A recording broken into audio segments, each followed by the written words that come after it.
Power outages are never predictable. If they were, it would make our lives so much easier. But even though you can't predict them, you can prepare for them. And in just a few seconds, we'll show you how to craft an outage plan to protect your family when the lights go out. She's Amanda. He's Todd. And this is HUTV.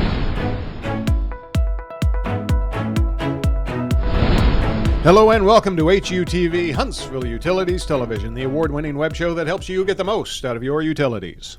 Yes, and today's topic is power outages. Now, we want to make it clear that today's tips are meant for outages that take place in warm weather like we're experiencing right now. While some of these tips will apply no matter what the weather, we've had a lot of thunderstorms here recently, and so chances are you or someone you know maybe has experienced one. Also, we'll be talking about outages that last a few hours, or maybe it just lasts overnight. We're not talking about major destructive events like we experienced in 2011.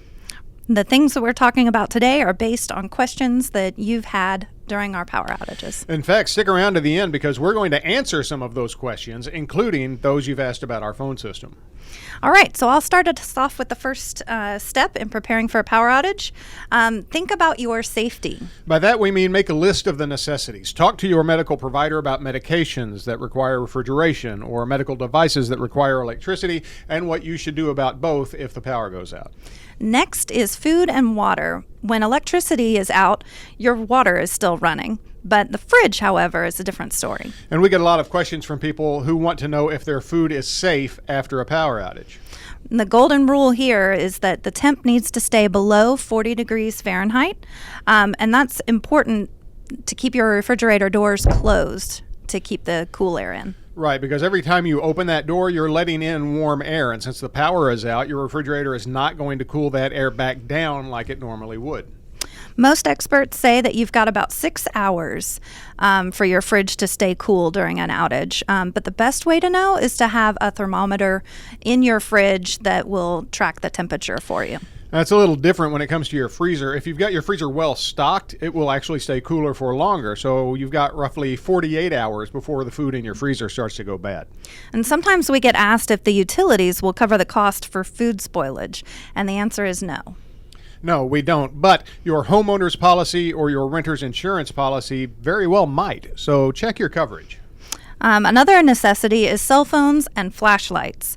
While the flashlight on your phone is a handy tool, having a traditional flashlight on hand can help save the device battery. Right. It's also a good idea to have portable power banks charged up and ready to go so that you can keep your lines of communication open. Especially since your router won't be working to provide you internet, you're going to need to rely on your mobile device for that.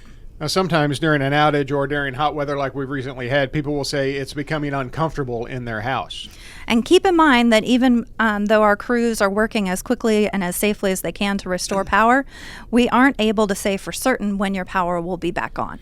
So if it is becoming uncomfortable in your house during the outage, leave if you can. Go to a public place or a friend's house that you know has power.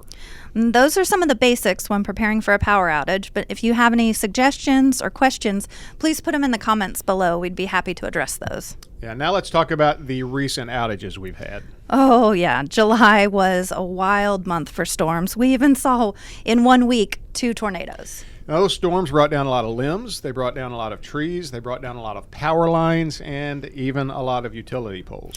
Yeah, and many of you mentioned that you were having troubles getting through to our phone center to report your outage.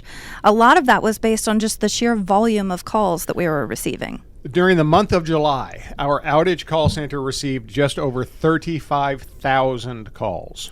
And during the peak hours, they were taking roughly 4,000 calls per hour. So if you're having trouble getting through, hang up and try again. And remember, you only need to report your outage one time. Now, if you're reporting a life-threatening situation, you need to call 911. Another question that came up was why some houses on a street do not have power while others do. Now, this can happen for a number of reasons, but the main thing to remember is no one's been forgotten about, no one's being skipped, no one's being left out. When the crews respond to multiple outages, they work from biggest to smallest. They address the problems that will get the greatest number of customers back online first and then go from there.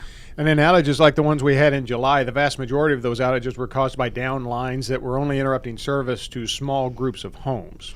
When this happens, our crews literally have to go street to street to fix damage that was caused by the storm. And also, many people think that their power isn't being worked on unless they can see a utility crew, and that's not the case. That's right.